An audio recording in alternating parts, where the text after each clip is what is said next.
살다 보면 반드시 한 번은 겪게 되는 순간이 있습니다.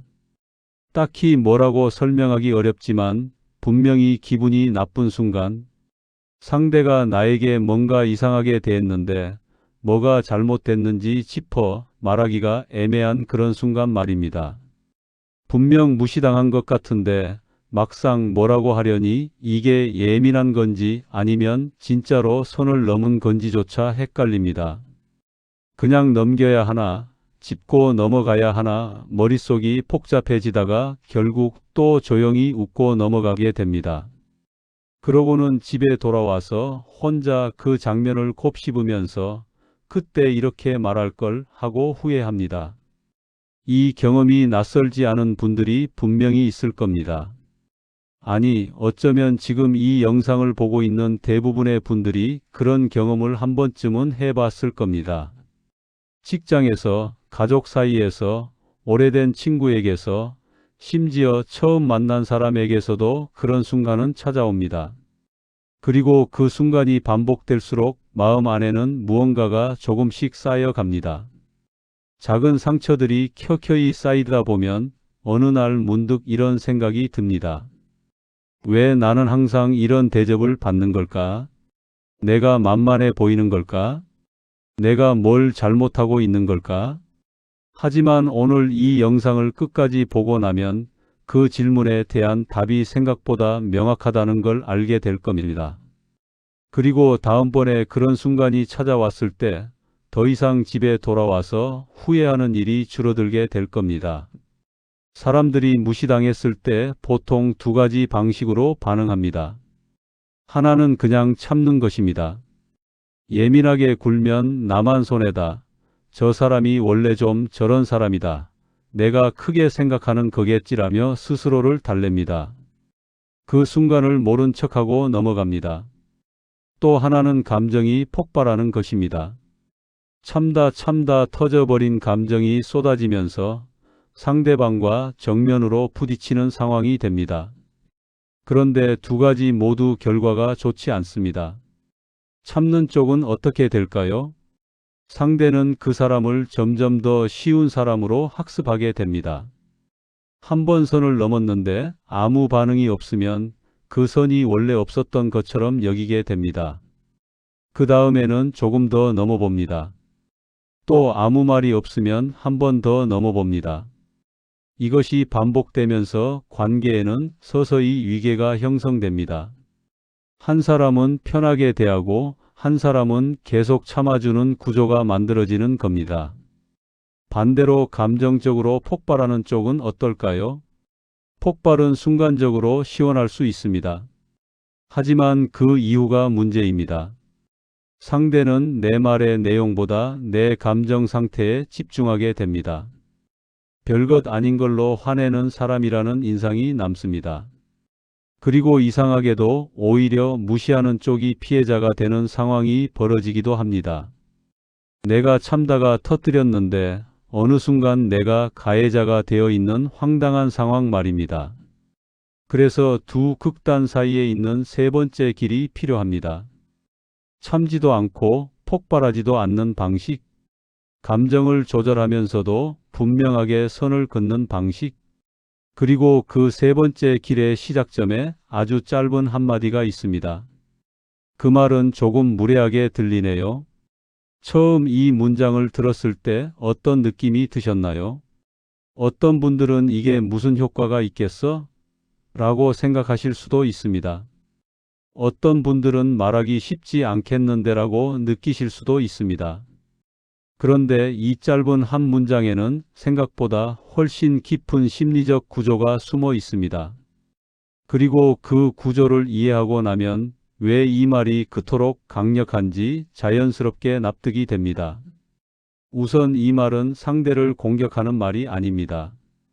당신 무례하네요가 아니라 그 말이 무례하게 들리네요입니다.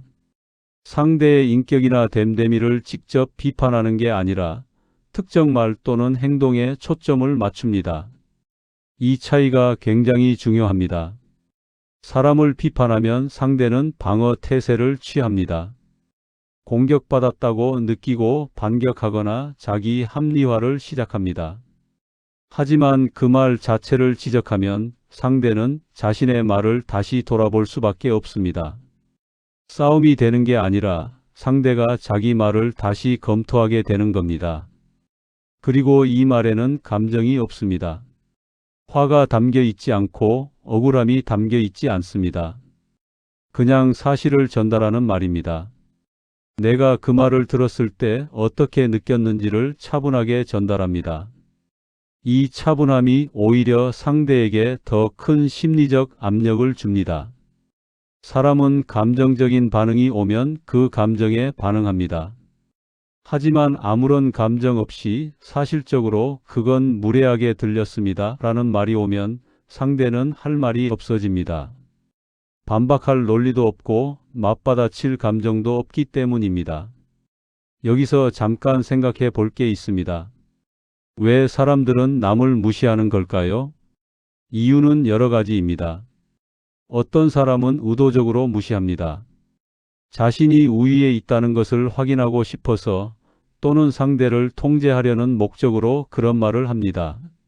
하지만 의외로 많은 경우 무시는 의도적이지 않습니다. 그냥 말이 좀 거칠고 상대방에 대한 배려가 부족하고 자기 말이 어떻게 들릴지 잘 생각하지 않는 사람들이 있습니다. 이런 사람들은 상대가 아무 말을 하지 않으면 자신이 무례하게 굴었다는 사실 자체를 인식하지 못합니다. 그래서 계속 같은 방식으로 말하고 상대는 계속 상처를 받습니다. 이런 상황에서 그 말은 조금 무례하게 들리네요 라고 말하는 것은 상대에게 거울을 들이미는 겁니다. 지금 당신이 한 말이 어떻게 들렸는지 알고 있나요? 라는 질문을 차분하게 던지는 것입니다. 악의가 없는 사람이라면 이 말을 듣고 멈칫하면서 자신의 말을 되돌아봅니다. 그리고 대부분은 사과하거나 말을 고칩니다. 반대로 악의가 있는 사람이라면 이 말이 경고가 됩니다. 이 사람은 그냥 넘어가지 않는다는 신호가 됩니다. 인간관계에서 경계선이라는 개념은 매우 중요합니다. 경계선은 눈에 보이지 않지만 관계의 질을 결정하는 데 핵심적인 역할을 합니다. 내가 어디까지 허용하고 어디서부터는 허용하지 않는지를 상대에게 알려주는 보이지 않는 선입니다. 문제는 많은 사람들이 이 경계선을 말로 표현하지 않는다는 것입니다. 마음속으로는 불편하지만 밖으로 드러내지 않습니다. 그러면 상대는 그 경계선이 어디에 있는지 알 방법이 없습니다. 경계선을 만드는 방법은 두 가지입니다. 하나는 행동으로 보여주는 것입니다. 어떤 상황에서 자리를 뜨거나 대화를 끊거나 연락을 끊는 것처럼 행동으로 경계를 표시할 수 있습니다. 또 하나는 말로 표현하는 것입니다. 그리고 말로 표현하는 경우 그 효과가 훨씬 선명하고 빠릅니다. 그 말은 조금 무례하게 들리네요 라는 한마디가 바로 그 경계선을 말로 표현하는 방식입니다. 살면서 보면 참 묘한 사람들이 있습니다. 딱히 강해 보이지도 않고 목소리가 크지도 않은데 왜인지 모르게 아무도 그 사람을 함부로 대하지 못합니다. 그 사람 주변에서는 모두가 조심하고 예의 바르게 대합니다. 반대로 어떤 사람은 성격도 좋고 능력도 뛰어난데 왜인지 계속 가볍게 대우받습니다. 이 차이는 어디서 나올까요? 첫 번째 사람은 경계선이 분명한 사람입니다. 선을 넘는 순간에 그것을 조용하게 짚어냅니다. 목소리를 높이지 않아도 분위기를 망치지 않아도 그 순간에 그건 좀 아닌 것 같은데요 라는 식의 반응을 자연스럽게 합니다. 두 번째 사람은 선을 잘 넘기지 않습니다. 상대가 무례하게 굴어도 일단 웃고 넘깁니다. 분위기가 나빠지는 게 싫어서 또는 혼자 예민하게 구는 것 같아서 계속 모른 척합니다. 이 두 사람의 외적인 차이는 별로 없습니다. 하지만 관계에서 받는 대우는 하늘과 땅 차이입니다. 그 차이는 결국 얼마나 자신을 대변하는지에서 나옵니다. 자신의 불편함을 표현하는 것, 자신이 어디까지 허용하는지를 알려주는 것, 그것이 관계에서 자신의 위치를 만드는 핵심입니다. 여기서 한 가지 꼭 짚고 넘어가야 할 것이 있습니다. 많은 사람들이 자신의 불편함을 표현하는 것을 이기적이거나 예민한 것으로 생각합니다. 괜히 분위기 망치는 사람이 될까봐 두려워합니다. 하지만 이것은 완전히 반대로 생각하는 겁니다. 오히려 자신의 경계선을 표현하지 않으면 상대에게도 좋지 않습니다. 상대는 계속해서 자신이 무례하게 굴고 있다는 사실을 모른 채 살아갑니다. 자신의 말과 행동이 다른 사람에게 어떻게 영향을 미치는지 알 기회를 영원히 얻지 못합니다. 그것이 그 사람에게도 결코 좋은 일이 아닙니다. 그러니까 나의 경계선을 말하는 것은 나만을 위한 것이 아닙니다. 어떤 면에서는 상대에게도 기회를 주는 것입니다. 더 나은 사람이 될 기회, 자신의 말이 어떻게 들리는지 알게 될 기회, 관계를 올바르게 회복할 기회 말입니다. 조선 후기의 실학자 정약용은 인간관계에 대해 많은 통찰을 남겼습니다. 그는 단순히 학문을 한 사람이 아니라 당대 가장 치열한 권력 다툼 속에서 살아남아야 했던 사람이었습니다. 그는 정치적인 이유로 오랜 유배 생활을 했고 그 과정에서 수많은 배신과 억울함을 경험했습니다. 하지만 그 모든 것을 겪으면서도 그가 일관되게 지킨 것이 있었습니다. 그것은 스스로의 품격이었습니다. 정약용은 이런 말을 남겼습니다. 사람이 스스로를 가볍게 여기면 남도 그를 가볍게 여긴다. 짧지만 인간관계의 본질을 꿰뚫는 말입니다. 이 말의 핵심은 내가 나를 어떻게 대하는가가 곧 남이 나를 어떻게 대하는가로 연결된다는 것입니다. 내가 나 자신을 존중하면 그 태도가 자연스럽게 밖으로 드러납니다. 그리고 사람들은 그것을 무의식적으로 감지합니다. 생각해보면 우리는 어릴 때부터 참는 것을 미덕으로 배웠습니다. 참아야 어른스럽고 참아야 성숙하고 참아야 훌륭한 사람이라고 배웠습니다. 물론 감정을 조절하고 불필요한 갈등을 피하는 것은 중요합니다. 하지만 참는 것과 자신을 방치하는 것은 다른 이야기입니다. 자신이 무시당하는 상황을 그냥 넘기는 것은 인내가 아닙니다. 그것은 자기 자신을 가볍게 여기는 것입니다. 그리고 정약용의 말처럼 스스로를 가볍게 여기면 남도 그를 가볍게 여기게 됩니다. 심리학에서는 이것을 자기 존중감, 즉 셀프 에스팀이라고 부릅니다. 자기 존중감이 높은 사람과 낮은 사람은 같은 상황에서 전혀 다른 반응을 보입니다. 자기 존중감이 높은 사람은 누군가 자신을 무시하면 그것이 자신의 가치와 무관하다고 느낍니다. 그래서 감정적으로 흔들리지 않고 차분하게 대응할 수 있습니다. 반면 자기 존중감이 낮은 사람은 누군가 자신을 무시하면 그것이 자신의 가치를 증명하는 것처럼 느낍니다. 그래서 더 움츠러들거나 반대로 과하게 폭발합니다. 그런데 자기 존중감은 타고나는 것이 아닙니다. 훈련을 통해 키울 수 있습니다. 그 훈련의 시작이 바로 자신의 경계선을 말로 표현하는 것입니다. 처음에는 어색하고 불편합니다. 하지만 한 번, 두 번 반복하다 보면 그것이 자연스러워지고 그 자연스러움이 자기 존중감을 높입니다. 내가 나를 지킬 수 있다는 경험이 쌓이면서 점점 더 나 자신을 소중하게 여기는 마음이 생깁니다. 무시하는 사람들에게는 공통적인 패턴이 있습니다. 처음에는 가볍게 시작합니다. 농담처럼 던지는 말, 은근하게 깎아내리는 표현, 별것 아닌 것처럼 포장된 빈정거림. 이 시점에서 상대가 아무 반응을 하지 않으면 그것이 허용된 것으로 학습됩니다. 그러면 다음번에는 조금 더 넘어옵니다. 그 다음에는 또 조금 더. 이렇게 선이 서서히 무너지면서 어느 순간에는 명백하게 무례한 말도 자연스럽게 흘러나오는 관계가 됩니다. 반대로 처음 선을 넘는 순간에 그 말은 조금 무례하게 들리네요 라고 말하면 그 학습 자체가 일어나지 않습니다. 상대는 이 사람에게는 그런 방식이 통하지 않는다는 것을 알게 됩니다. 그리고 대부분의 경우 그 이후로는 조심하게 됩니다. 이것은 단순히 그 한 가지 사건을 해결하는 것이 아닙니다. 관계 전체의 틀을 다시 세우는 겁니다.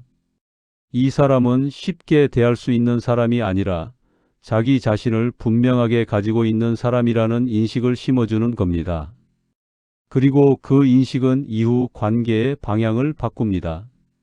이 한마디를 하기 위해서는 특별한 용기가 필요한 것이 아닙니다. 그냥 연습이 필요합니다. 처음에는 머릿속으로 시뮬레이션을 해봅니다. 어떤 상황이 오면 이렇게 말해야지 하고 미리 준비해 두는 것입니다. 그러다 보면 실제 상황에서 그 말이 자연스럽게 나올 수 있게 됩니다. 처음 한 번이 가장 어렵습니다. 두 번째는 조금 쉬워지고 세 번째는 훨씬 자연스러워집니다.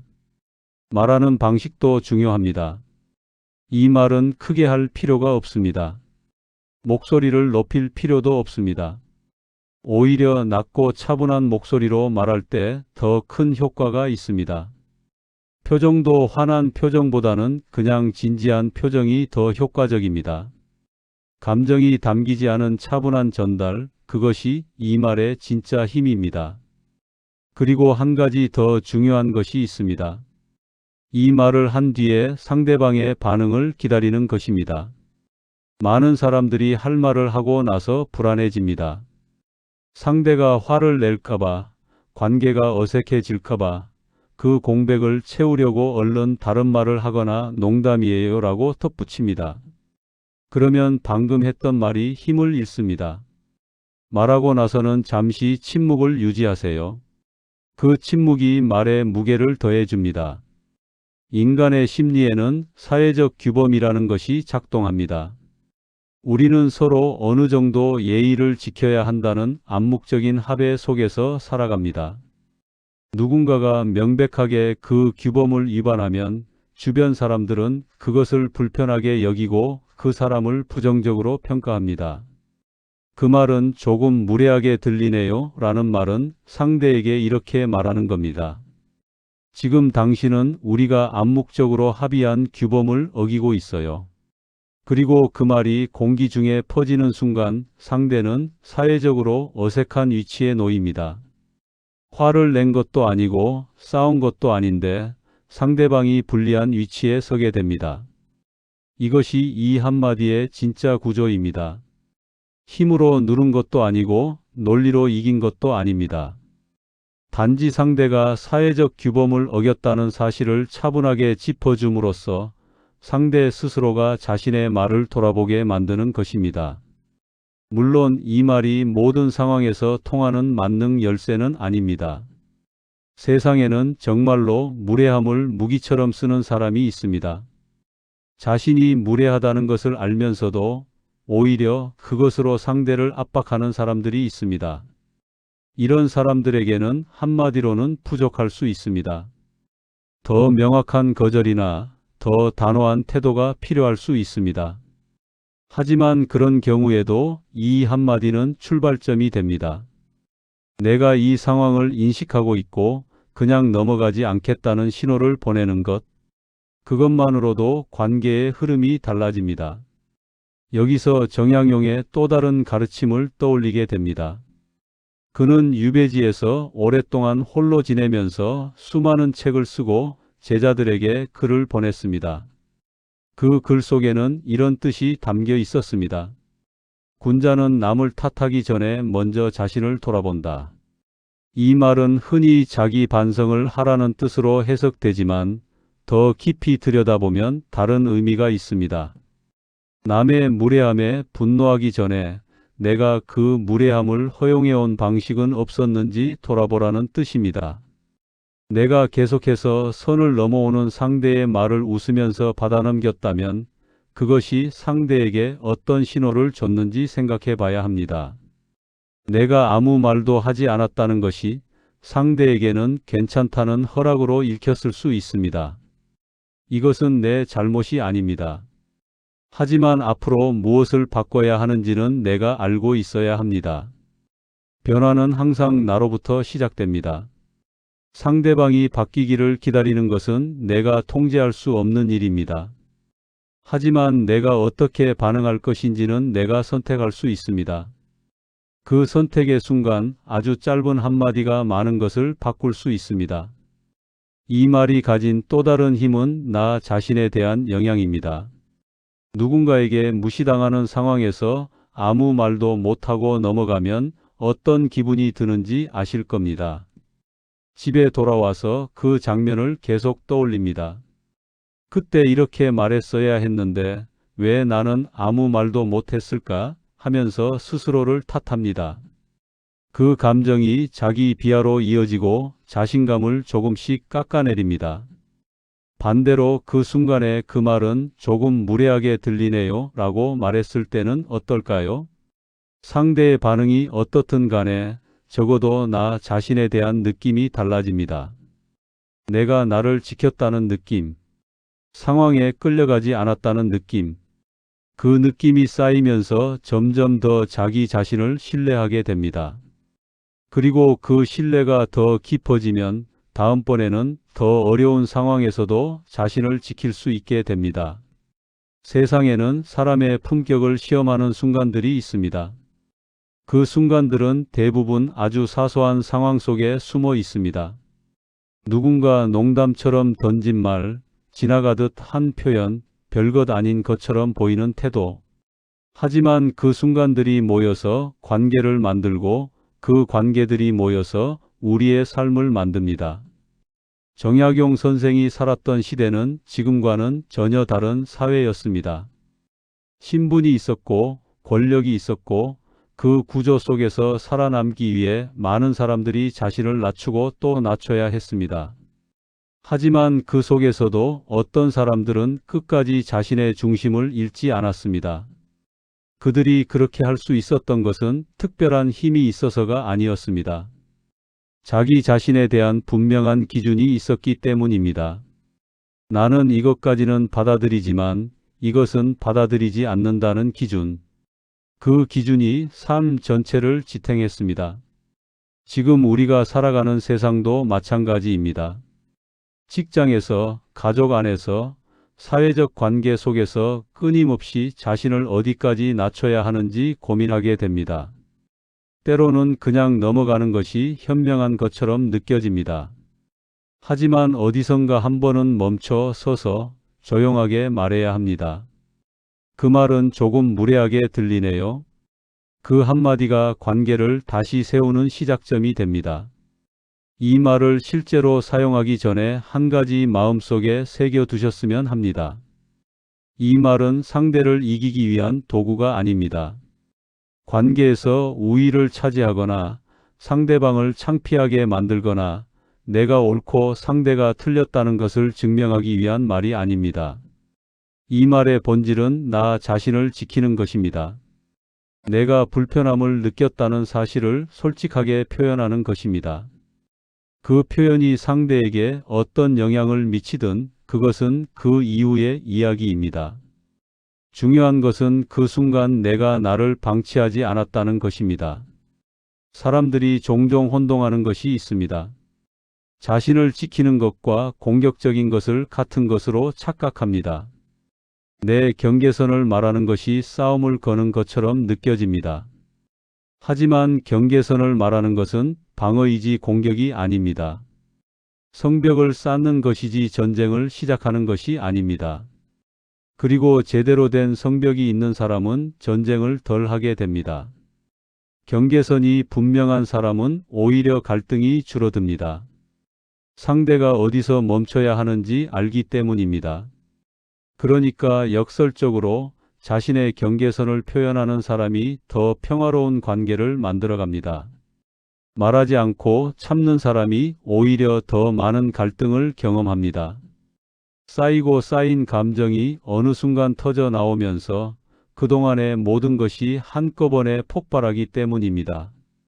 그때는 이미 작은 문제가 큰 상처로 변해버린 이유입니다. 그래서 처음부터 작게, 조용하게, 차분하게 말하는 것이 훨씬 지혜로운 방식입니다. 선을 넘는 순간에 그 말은 조금 무례하게 들리네요 라고 말하면 그 상황이 더 커지는 것을 막습니다. 작은 불씨를 바로 끄는 것입니다. 그것이 관계를 오래가게 하는 방법이기도 합니다. 오해할까봐 한 가지 더 이야기하겠습니다. 이 말은 모든 불편한 상황에서 사용해야 한다는 뜻이 아닙니다. 사람 사이에는 서로 다른 유머 감각이 있고 문화 차이가 있고 표현 방식의 차이가 있습니다. 그 모든 것에 그 말은 무례하게 들리네요 라고 말하라는 게 아닙니다. 분명하게 선을 넘었다는 느낌이 드는 순간, 반복적으로 같은 방식의 불쾌함이 생기는 순간, 그냥 넘어가면 나중에 더 큰 문제가 생길 것 같다는 느낌이 드는 순간, 그때 사용하는 것입니다. 언제나 내면의 기준이 먼저입니다. 그 기준을 믿어야 합니다. 그 기준을 믿기 위해서는 자기 자신과 조금 더 솔직해져야 합니다. 많은 사람들이 자신이 불편하다는 것을 인정하지 않으려 합니다. 불편함을 느끼는 자체가 예민한 것이라고 생각합니다. 하지만 불편함은 신호입니다. 내 몸과 마음이 보내는 중요한 신호입니다. 그 신호를 무시하는 것이 스스로를 가볍게 여기는 것의 시작입니다. 자기 자신의 감정에 귀를 기울이는 것, 그 감정이 전달하는 신호를 믿는 것, 그리고 그 신호를 바탕으로 적절하게 반응하는 것, 이것이 건강한 자기 존중감의 토대입니다. 그 말은 조금 무례하게 들리네요 라는 한마디는 그 토대 위에서 나오는 말입니다. 우리가 살면서 쌓아야 하는 가장 중요한 것 중 하나가 자기 자신과의 약속입니다. 나는 내가 불편할 때 그것을 표현하는 사람이 되겠다는 약속. 나는 선이 넘어졌을 때 그것을 짚어주는 사람이 되겠다는 약속. 나는 참는 것과 방치하는 것을 구분할 줄 아는 사람이 되겠다는 약속. 이 약속은 남을 위한 것이 아닙니다. 나 자신을 위한 것입니다. 그리고 이 약속을 지키는 삶이 결국에는 더 단단한 인간관계를 만들고 더 건강한 자아를 만들고 더 오래 지속되는 행복을 만듭니다. 인생에서 우리는 수많은 순간 앞에 섭니다.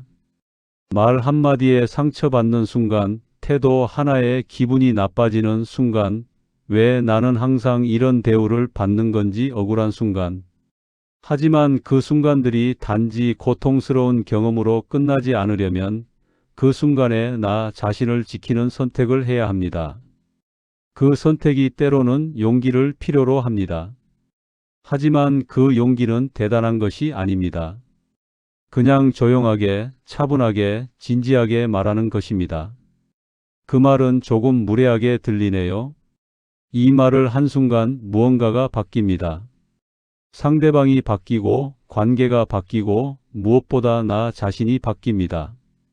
내가 나를 지켰다는 사실이 나 자신에 대한 신뢰를 조금씩 쌓아갑니다. 그 신뢰가 쌓이면 다음번에는 더 자연스럽게 말할 수 있게 됩니다. 그렇게 조금씩 나는 나 자신을 더 존중하는 사람이 되어갑니다. 정약용 선생은 유배지에서도 흔들리지 않았습니다. 억울한 상황 속에서도 자신의 학문을 이어가고 자신의 신념을 지켰습니다. 그것이 가능했던 것은 그가 자신을 포기하지 않았기 때문입니다. 어떤 상황에서도 스스로를 가볍게 여기지 않았기 때문입니다. 지금 이 영상을 보고 있는 여러분도 마찬가지입니다. 어떤 상황에 있든 어떤 관계 속에 있든 스스로를 가볍게 여기지 마세요. 누군가 그렇게 만들려 한다면 조용하게 말하세요. 그 말은 조금 무례하게 들리네요. 그 한마디가 당신의 자리를 만들어줄 겁니다. 그리고 그 자리는 누군가가 만들어주는 것이 아니라 스스로가 만드는 것입니다. 그것이 어떤 시대를 살든 어떤 관계 속에 있든 변하지 않는 진실입니다. 누가 나를 가볍게 대하는 날 잊지 마세요. 그날이 오히려 나 자신을 더 단단하게 만들 수 있는 날이라는 것을, 그 한마디가 그 단단함의 시작이라는 것을, 영상이 도움되셨다면 좋아요, 구독 부탁드립니다. 끝까지 시청해 주셔서 감사합니다.